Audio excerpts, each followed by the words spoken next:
Hello everyone, my name is Shreya Agrawal and today I'll be explaining the topic double spending. This video is my submission for digital assignment 2 for the course blockchain and cryptocurrency technology. So let's get started. First of all, what is double spending? Double spending is basically the risk that a cryptocurrency can be used more than once. Unlike, unlike physical currency, a digital token consists of a digital file that can be duplicated or falsified. Transaction information within a blockchain can be altered if the specific conditions are met.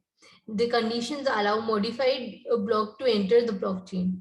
And if this happens, the person who initiated the alterations can reclaim the spent coins and spend it again. As with counterfeit money, such double spending leads to inflation of creating new currencies which was never existed before.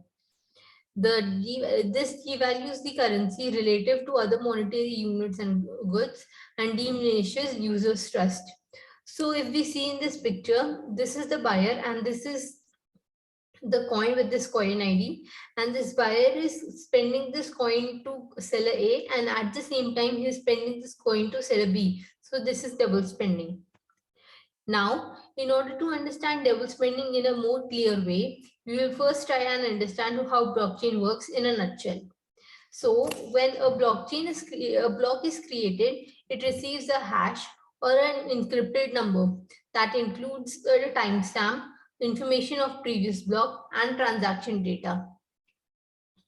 This information is encrypted using security protocols such as SHA-256 algorithm, which is used by Bitcoin.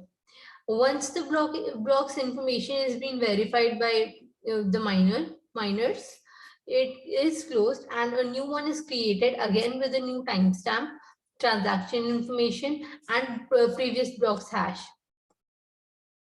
And a Bitcoin is awarded to the miner whose machine verifies the hash. Now, for someone to double spend it, a secret block has to be mined that outpaces the creation of the new blockchain, real blockchain. They would then need to introduce that chain to the network before it gets caught up. If this happens, the network would recognize it as a latest set of blocks and add it to the chain. The person who did this can then give themselves the currency back and then can spend it again. And maybe they can take this currency to themselves through a different address which is operated by them only. Now, one of these questions that comes to our mind is that how to prevent double spending, right?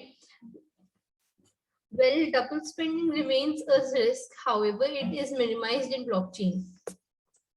The likelihood of a secret block being inserted into the blockchain is very slim because it has to be accepted by and verified by a network of miners.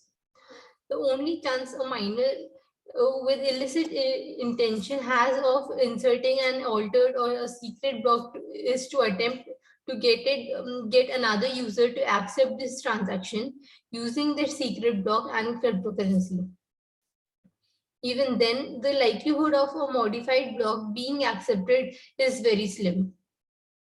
The blockchain and the consensus algorithm moves so quickly that the modified block would be outdated before it gets accepted. Even if it was accepted, the network would still have passed up the information in the block and would reject it. Cryptocurrency transactions take some time to verify because the process involves randomly selecting numbers to solve complex hashes. This also takes a lot of computational power. It is therefore exceedingly difficult to duplicate or falsify blockchain because the immense amount of computing power needed to stay ahead of all the miners in the network. When it comes to a centralized system of currency, prevention of double spending is usually implemented using an online central trusted third party that can verify whether the coin is spent or not. This normally represents a single point of failure for both from both availability and trust point of view. But when it comes to a decentralized system, the double spending problem is significantly hard to solve. To avoid the need of a trusted third party, many servers must store identical up-to-date copies of the public transaction ledger. But as transactions are broadcasted, they will arrive at each server at slightly different time. If two transactions attempt to spend the same token, each server will consider the first transaction it sees and to be valid and the other to be invalid. Once the servers disagree, there is no way to determine a true balance, as each server's observation is considered to be equally valid. Most decentralized systems solve this with a consensus algorithm, a way to bring the servers back to sync. In cryptographic protocol, we use a proof of consensus mechanism. In this, the transactions are batched into blocks and chained together using linked list hash pointers. Any server can produce a block by solving a computationally difficult puzzle called mining. The block commits to an entire history of Bitcoin transaction as well as a new set of incoming transaction.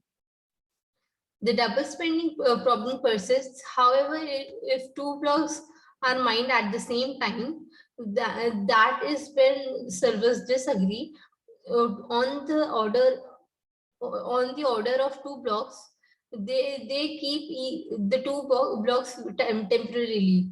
As new blocks arrive, they must commit to one history or the other, and eventually a single chain will continue and the other will not. Since the longest chain is considered to be valid, the miners are incentivized to only build a block with the longest chain. Sorry. Then they know about the order of the become the part of the data set.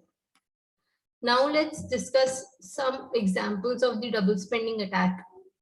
The most significant risk for blockchains comes in the form of 51% attack, which occurs when miners control more than 50% of computing power that validates the transactions, creates new blocks, and avoids cryptocurrencies.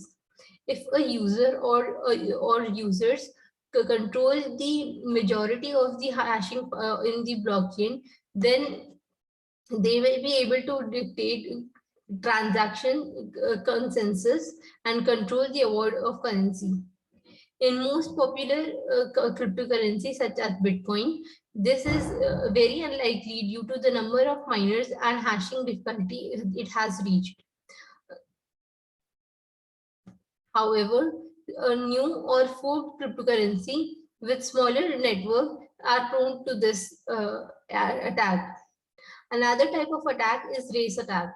Race attacks are simply a race between two transactions that have been broadcasted at nearly same time.